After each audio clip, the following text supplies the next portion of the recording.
Hey,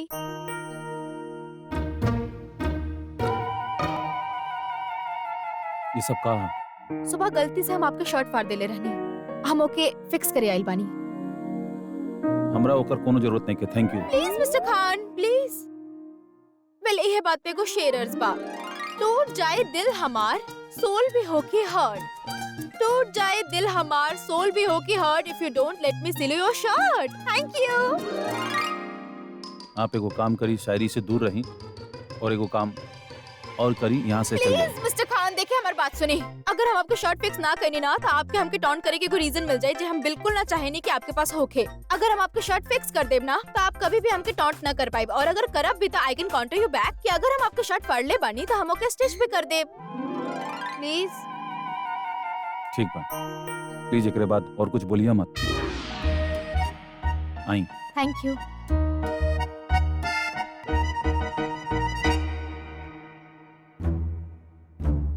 आप ये सब इधर करे वाले बाड़ी? हाँ, हम इस सब में बहुत एक्सपर्ट बानी मिस्टर खान। देखा, हम 2 मिनट में आपकी शर्ट फिक्स कर दे, आपके पता भी ना चली। Don't worry.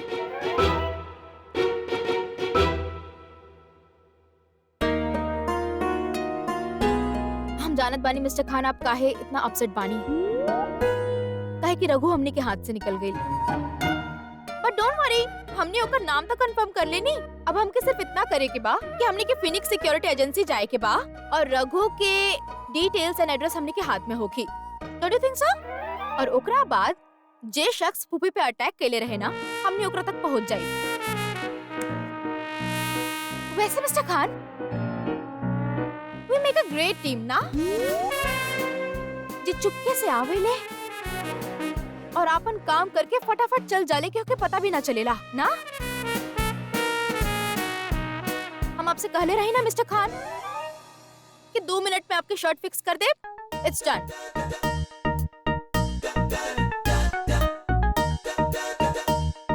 शुक्रिया। It's okay. Good night.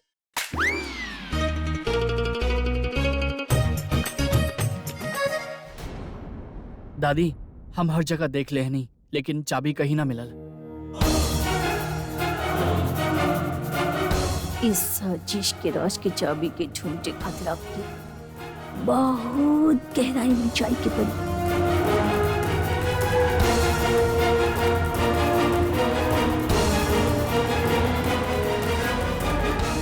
हमके पता बा कि चाबी कहाँ बा।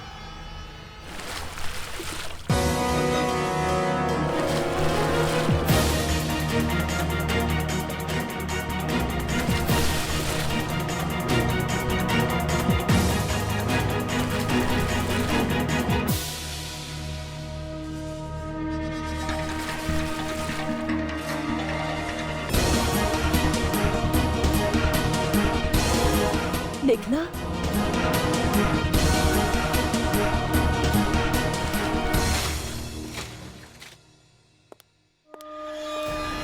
तू जा, केहू आ रहल बा, जा जा।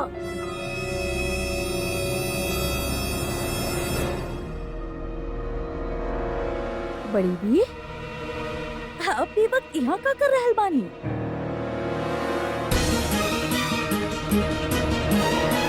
हम कुछ सवाल के जवाब तलाश रहल बानी।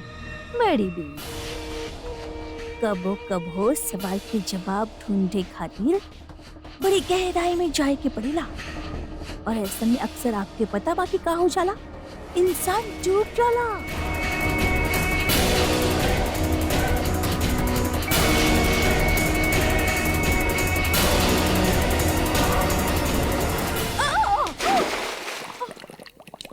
राशिद, अम्मी,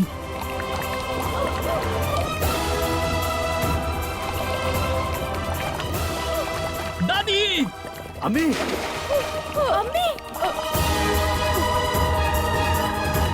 अम्मी, अम्मी आराम से, आराम से। अम्मी, अम्मी, अम्मी, आराम से आइए। हाँ।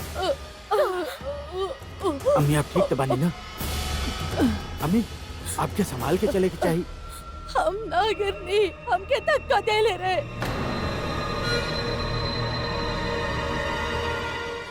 रसिया हमके पानी में धक्का देले रहली।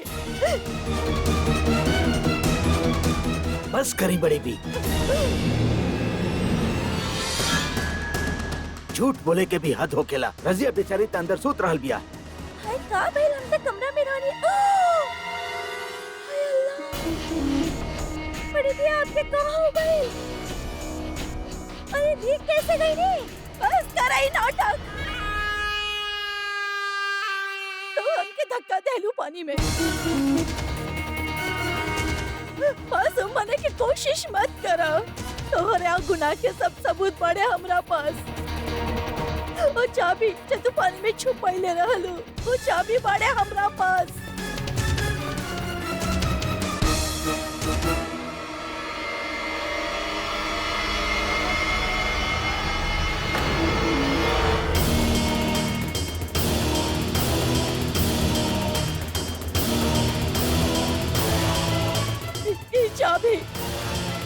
ये चाबी वो अलमारी के बा जेमे तोहर गुनाह छुपल बाड़े। बहुत जल्दी सब कुछ सामने आ जाई।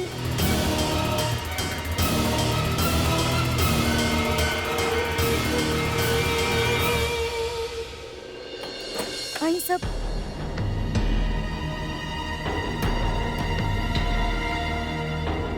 अयान, अलमारी खोला।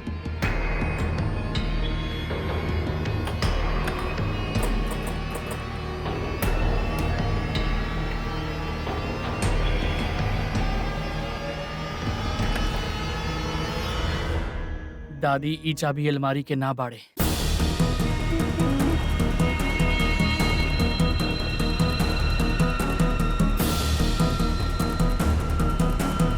अब हम बोलब तब बोलब की बोलेली।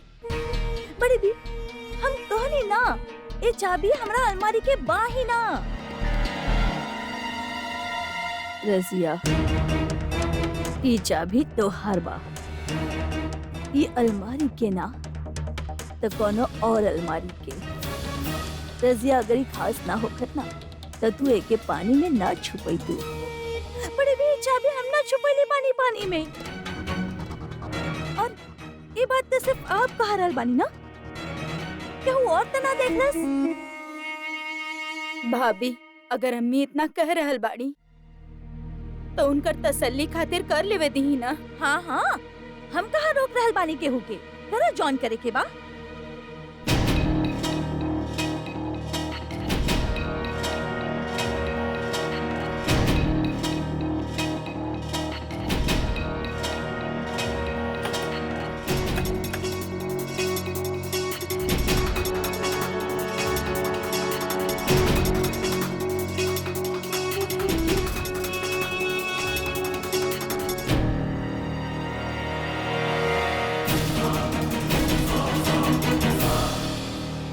बड़ी भी, खुदा खातिर ही तमाशा बंद करी।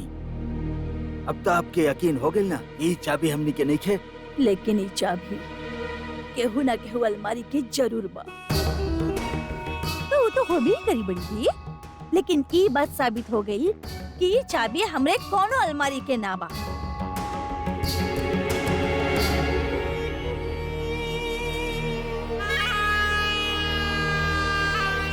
बड़ी भी, कहीं ऐसा तो ना कि ये चाबी आपके अलमारी के होके?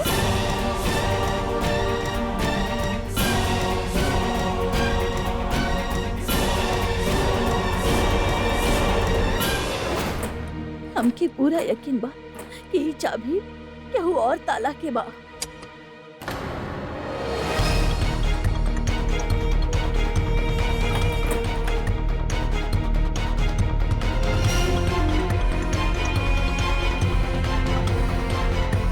ये चाबी तो आपके अलमारी के पास। बड़ी भी, आप रजिया पर इल्जाम लगौनी कि वो आपके पानी में धक्का देलस। वो चाबी खातिर जोन आपके अलमारी के बाद। राशिद, हमरा ख्याल से इनका कोनो अच्छा डॉक्टर के दिखावे की चाहिए।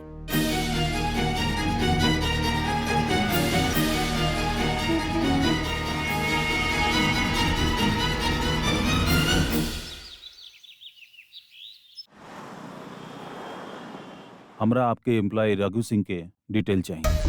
का आप लोग पुलिस बानी ना, लेकिन हमनी पुलिस के इन्वॉल्व करे वाला बानी। हमरा लगा था कि रघु सिंह एगो क्राइम में इन्वॉल्व रहा, जेकर ताल्लुक हमरे फैमिली के साथ बा। व्हाट? आप बस हमनी के डिटेल दे दी, बाकी हम खुद कर ले। आई एम सॉरी, ये पॉसिबल ना हो पाई। अल्लाह मियां, what's wrong with you mister manager? आप एगो क्रिमिनल के प्रोटेक्ट कर रहल बानी, ओके? काहे कि हमनी के पास ओकरा खिलाफ सबूत बा। मैडम, रघु सिंह कल रात के खुदकुशी कैले लस। जी हाँ, हमनी के अभी थोड़ा देर पहले ही खबर मिलल है कि रघु सिंह कल रात के ट्रेन के आगे कूद के अपन जान दे देलस।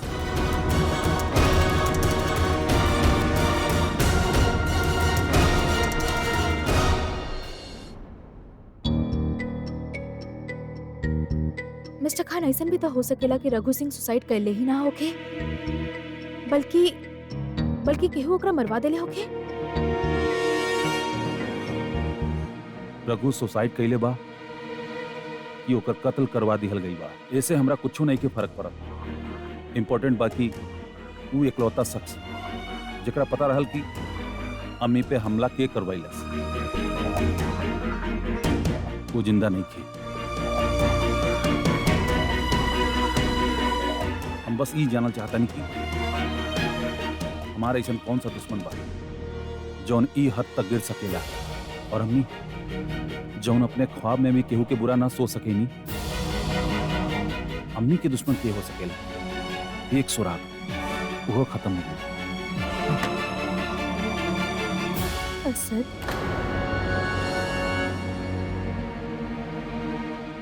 फूफी, ये हम का सुन रहल बानी? अम्मी आप बाहर का करत नहीं, आपके रेस्ट करे के चाहिए। प्लीज बैठी, सिट। बैठी फूफी। हमके लागल कि हम पे जे हमला होखल रहे तो मंगलपुर के पंचायत में से केहू कैले रहल, लेकिन ना अम्मी, पुलिस इन्वेस्टिगेशन के बाद पता चलल कि वो हमला के वो और करवैले बा, लेकिन वो के बा वो अभी तक पता ना चला। लेकिन आप इन सब चीज के बारे में फिक्र मत करिए अम्मी, ऐसा दोबारा कब्बो ना हो। एक बात तो साफ बा, एक बहुत बड़ साजिश बा। कौन सा राज राशि? ये हम तोरा नहीं बता सकत निछाद। आप हमके काहे ना बता रहल बानी? काहे कि हमने की चाहत के तोरा पर कोनो आँच आवे।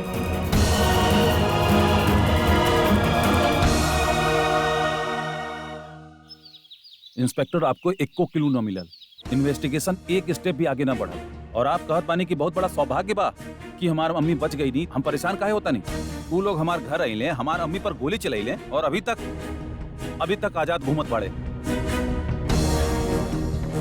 देखा इंस्पेक्टर, ये तरीका ठीक नहीं खे।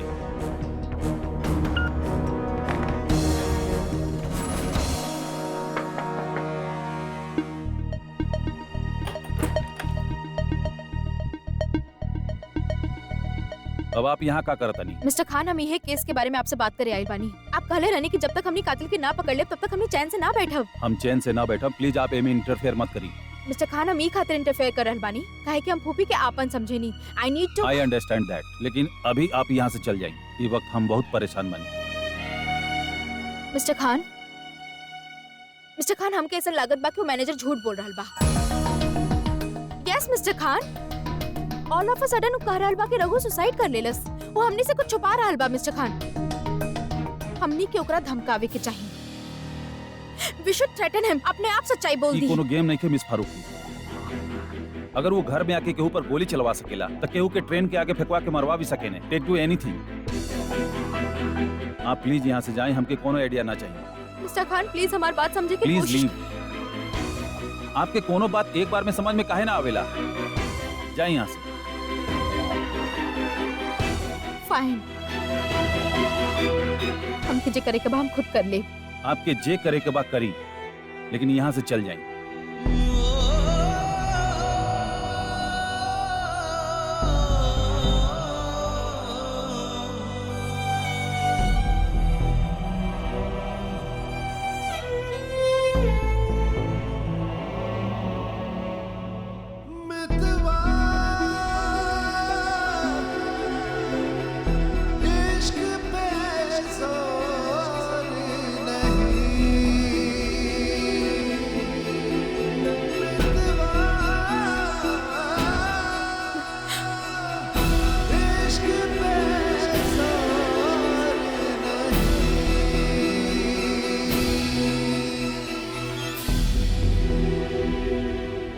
आई am sorry Zoya, I have to be rude there. आप ही इन्वेस्टिगेशन में हमार बहुत मदद कैले बाड़ू, but now is getting very dangerous और हम नहीं के चाहत कि आप कोनो मुसीबत में पड़ी।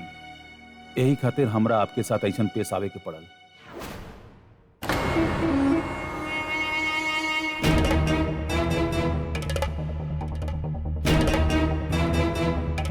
तू जे कैले बाड़ू हम सबके सामने ला के ही रहा। उल्टी गिनती गिने शुरू कर दे। या अल्लाह, बढ़िया अब तो हमको डरा रहल बानी।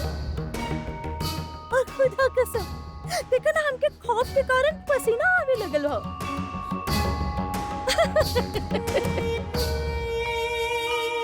अब हमार कुछ भी न बिगाड़ सकी नहीं पड़ी। और ये तो बस शुरुआत पर, आगे आगे देखिए होखेला। हम भी आपके अगर पागल साबित करके पागल खाना ना पहुंचा देंगे ना, तो हमारा नाम रजिया सिद्दीकी ना। एक बाजी का तू जीत ले लो, तो क्या ऐसा लगे लागल कि हर बार मात देवे में कामयाब हो जाएबू। जौन तू छुपा रहल बाड़ू ना, ओकर ताल्लुक राशिद से बा। पहले तू होगू और ओकर इल्जाम हमरे बेटा पर लगल बा, और हम अपन बेटा के तोहरे कैद से निकाल के ही रहब, चाहे ओकरा खातिर हमके कुछ भी करे के पड़े रजिया, कुछ भी।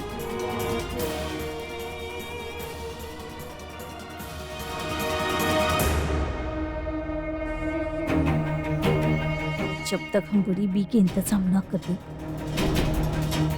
हमके इनसे होशियार रहे। दादी, कैसन बानी आप? अब तू आ गई लूना, हम अच्छा हो गई नी। एक मिनट, हमें ताबीज आपके खातिर लाइल बानी अजमेर शरीफ से। ये आपके बुरा नजर से बचा के रखी। शुक्रिया बेटा। अरे निखत बेटा, कैसन बाड़ू? हम ठीक बानी ममानी। अब जल्दी से जाके तैयार हो जा। लेकिन काहे ममानी? निखत, हमनी कुछ मेहमान लोग के बुलेले बानी। हमनी तो इंतजारे करत रही कि कब आप आइब और हमनी नियाज बांटब। अब घर में जब महफिल जम ही रहल बा, तो हम सोचने की हसीना भी और उनके दोस्तदारन के भी बुला ली हल जाए।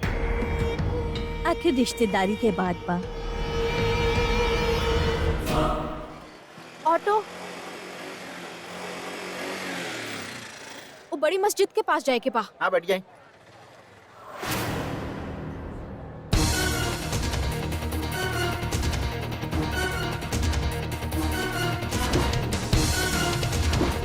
मैडम रघु सिंह कल रात के खुदकुशी कैलेला। हम के फॉलो करे के चाहिए। शायद जे एकरा के हायर कैले रहे ओकर क्लू मिल जाए। आई शुड टेल मिस्टर खान। एवरीथिंग इज डन। हम आपके बाकी डिटेल्स मेल कर देते हैं।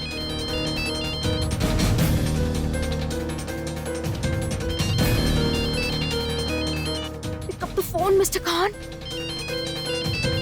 हम खुद ही फाइंड आउट कर ले। हमके मिस्टर खान से कोनो बातें नहीं के करे के। हमके केहू के हेल्प ना चाहिए। बात ना करे के रहल तो फोन काहे करी?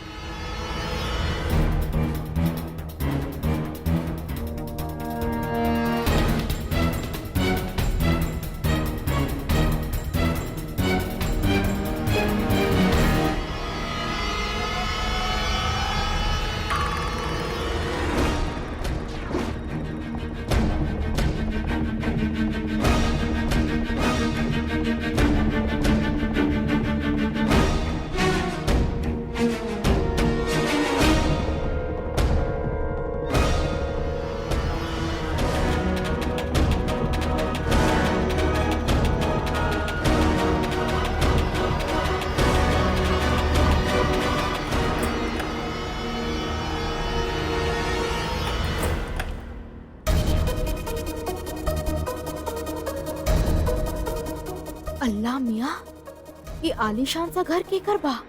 रघु जे सबके लिए मर चुकल बा, वो सीक्रेटली यहाँ केकरा से मिले आइल बा?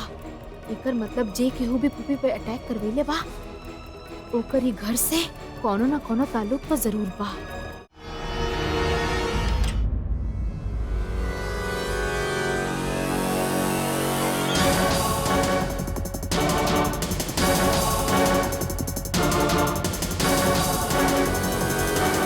अनाज बंटवावल का सुन्नत होखेला साहब।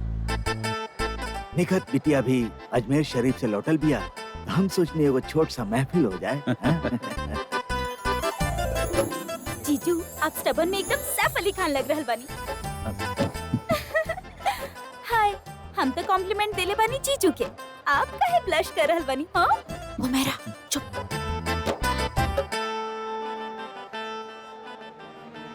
अम्मी, आपके खातिर कुछ लाई? ना हम ठीक बानी।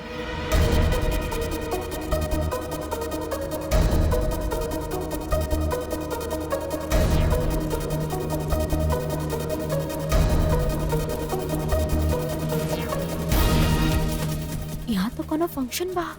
रघु सिंह यहाँ केकरा से मिले आइल होगी? एक बात तो पक्का बा, जेकरा से भी मिले आइल बा उहे शख्स भूपी पे हमला के जिम्मेदार बा।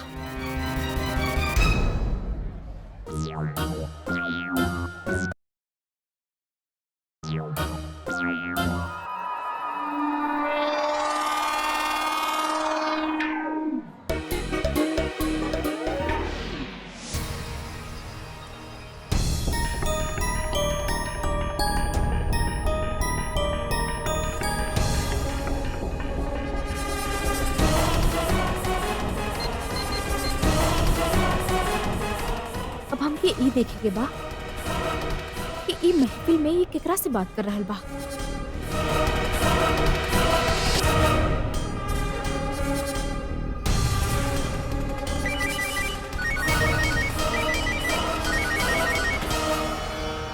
अच्छा कैलू जे तू आ गेलू।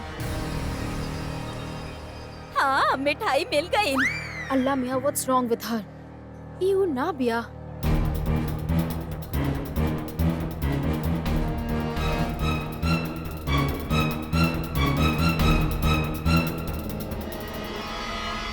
माफ करें।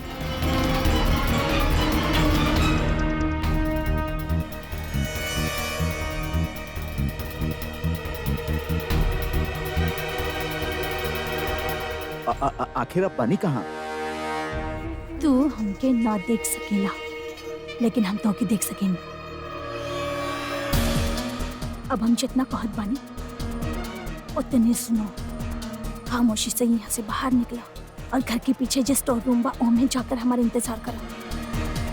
हमके तो के कुछ सामान देने के बाद। जी जी ठीक ठीक बा।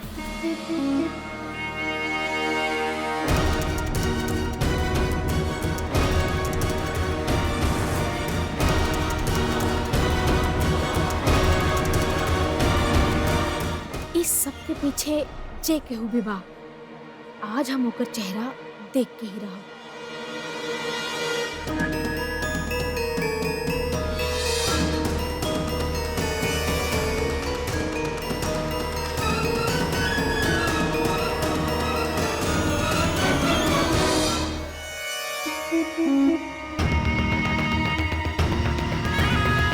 का करी? इस सामान घर में रखब खतरा से खाली ना बा। बुढ़िया के नजर से दूर रखे की होगी। अरे रजिया,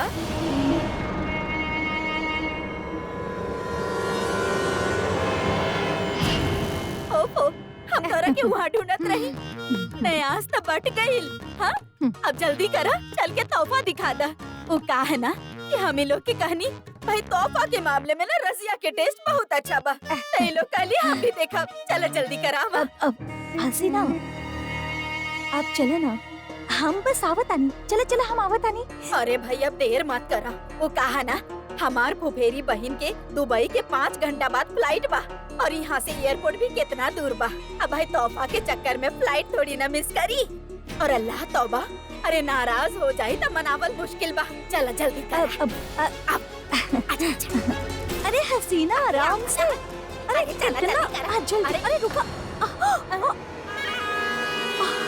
का भाई हम कहले रहनी ना आराम से।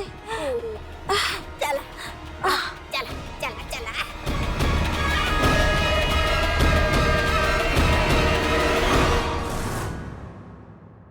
वो अभी तक ना आइल और वो तोहरा कभी ना बताइली कि वो कहाँ गइल बाड़ी और कब तक यहीं है। ना भाईजान, इनफैक्ट हम आपसे पूछे वाला रही कि वो कहाँ बाड़ी। हमरा के लागल आपके पता हुई। आपकी ही ऑफिस गइल रहली ना। एक्चुअली ना हम उनका की कॉल भी कैले रही बाकी वो हमार फोन कट कर देली। आ जाइए। हमके जी करे के बा हम खुद कर ली। पता ना मिस फारूकी कौन सा नया मुसीबत खड़ा करी है। कहाँ चल गए रघु सिंह?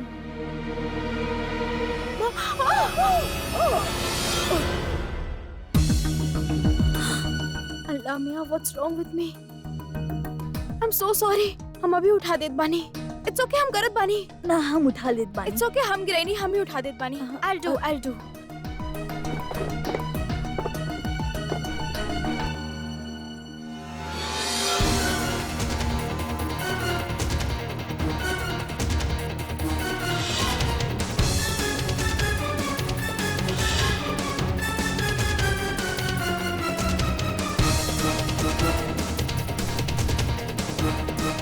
इलाही शुक्रिया।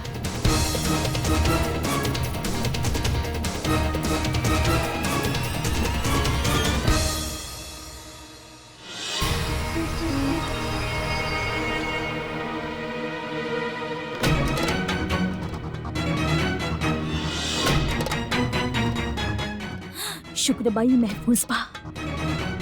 अब हम जल्दी से ही रघु के दे देत बानी।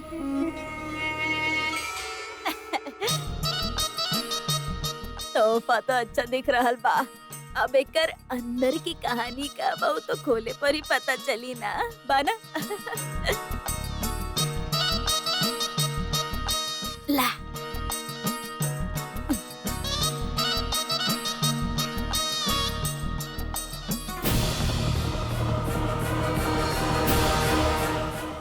का बाना बड़ी भी हमार फुफेरी बहन शहर से बाहर गई बड़ी।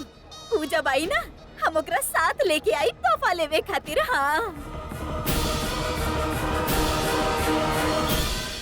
रहू मेरा, ये सब हमरे कमरे में लेके जा।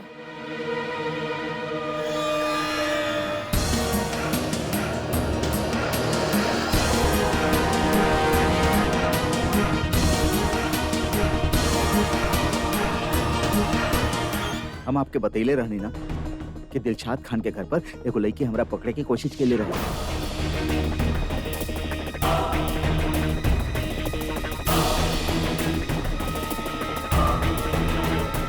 वो लड़की दोबारा हमके देख ले बिया। इस बार तो दिलशाद खान के बेटा भी ओकरा साथे रहे। अरे जानत बानी, यही खातिर के हु और के लाश के तोहार लाश बना के पुलिस के तोहरे मौत के खबर दे देले बानी, ताकि लोग तोहके अब ना तलाशे। देखिए मैडम, भगवान जाने कब का हो जाए। आप हमारा पैसा हमके दे दी ताकि हम यहाँ से निकलें।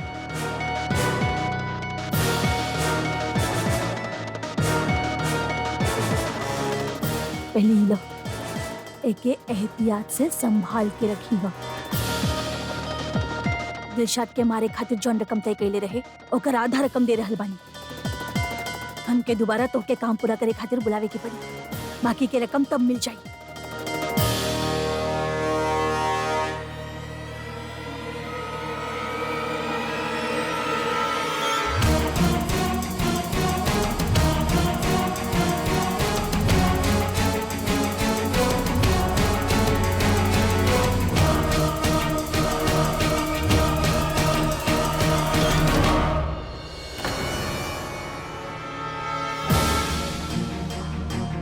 या अल्लाह, केहू रघु के पैसा दे रहल बा। हो ना हो ई उहे बाजे पुपी पे अटैक कर वेलस।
हमारा फोन आइल बा।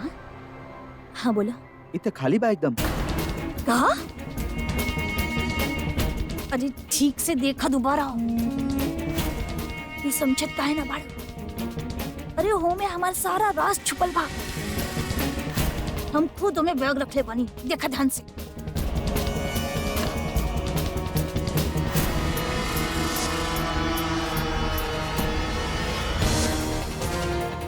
लागत बाई छपू बैग वहाँ पड़ल रहल उही दरमियान।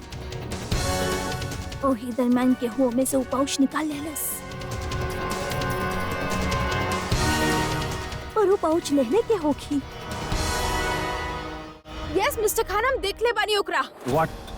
आप रघु सिंह के देखनी है? आप जानता नहीं आप का कहता नहीं? यस मिस्टर खान, हम जानत बानी हम का करल बानी। ट्रस्ट मी, हम ओकरा अपन आँख से देख ले बानी। उस जिंदा बा। मिस फारूक, पहले तो आप बिना बताइले कहीं भी चल जालू और ऊपर से एगो ऐसा इंसान के जिंदा कहत पड़ो जो पुलिस रिकॉर्ड में मर चुकल बा। Are you crazy? अल्लाह मियां, व्हाट्स रॉन्ग विद यू? हम आपके कैसे यकीन दिलाई? हम ओकरा देख ले बानी। I am not crazy. अगर आपके कुछ हो जात तो आई वुड हैव गॉन क्रेजी।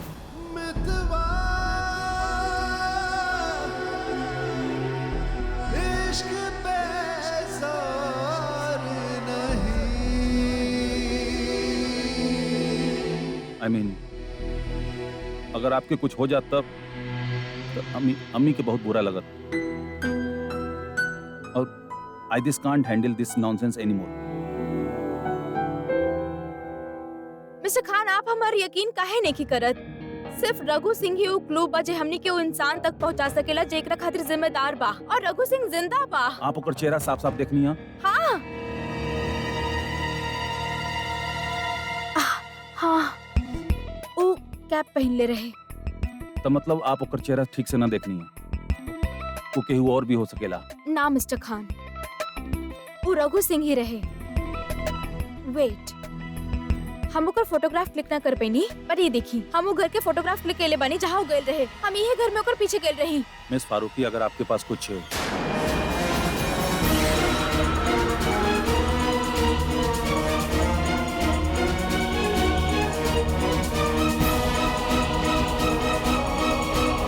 आपके पूरा यकीन बा कि यह घर बा? यस मिस्टर खान, उहे घर बा। रघु सिंह इहे घर में गए। हम ओकर पीछे गई नहीं काहे कि हमके शक रहे कि ये घर के कोनो न कोनो मेंबर के रघु सिंह से कनेक्शन तो जरूर बा। तो यही से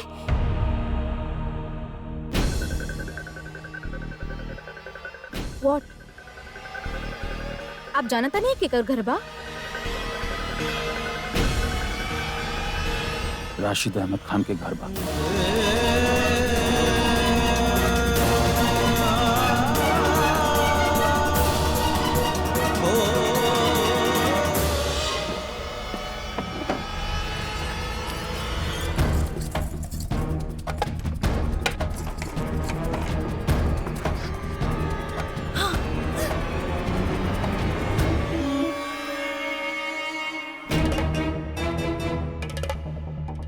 तलाशी तो हमके लेवे की चाहिए तोहरा कमरा के।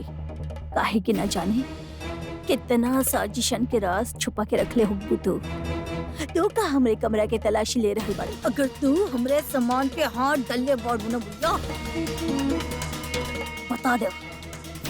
बता दो हमार सामान कहाँ बा? कौन से सामान?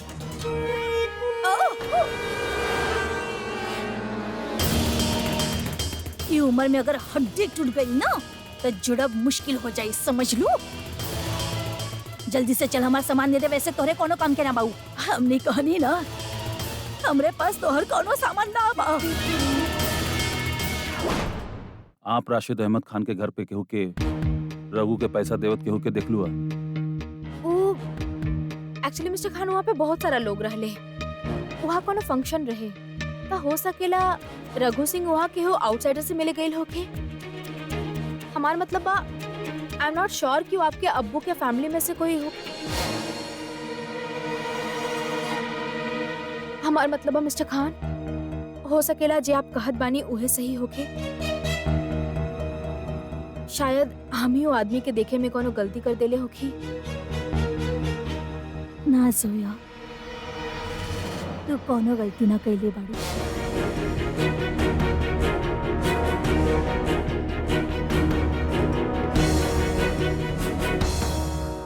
ऐसे पहले कि हम चिल्लाए हमारा हाथ छोड़ो। चिल्लाओ ना। पहले ही हमारे घर के लोग तो के पागल समझे, उसके बाद बाहर वाले भी समझे लगी।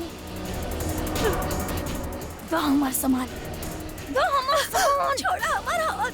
रजिया तो पागल हो गई बाड़ू का। चल बता दे जल्दी वरना बताओ। छोड़ो। यहाँ पे बड़ी भी, हाँ यहाँ बताइए आप।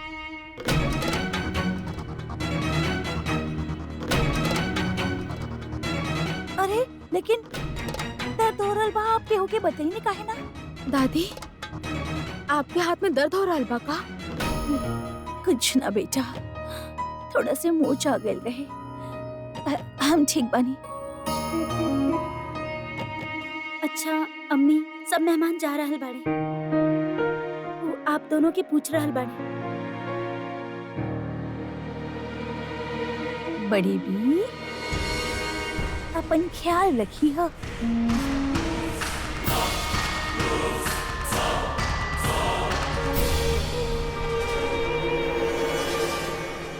ठीक बा। अम्मी आप हमरा के पहले कहना बताइए। जौना दिन आप पर अटैक भइल वही दिन उनकरा से बात भइल। और अब जोया वो शूटर के उनकर घर पे भी देखलस। इट ऑल कनेक्ट नाउ। तू हमेशा अपन अब्बू के गलत ही समझेला और आज भी गलत समझ रहल बाड़ी।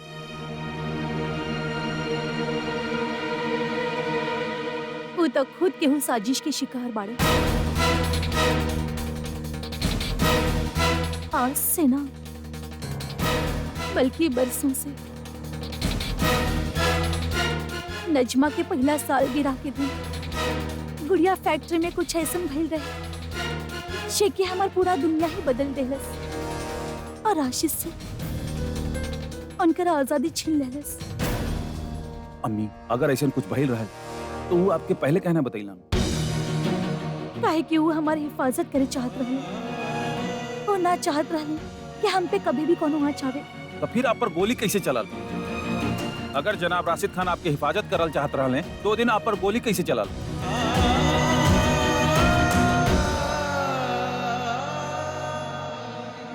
काहे कि अब हमके कुछ ऐसा मिल गई बा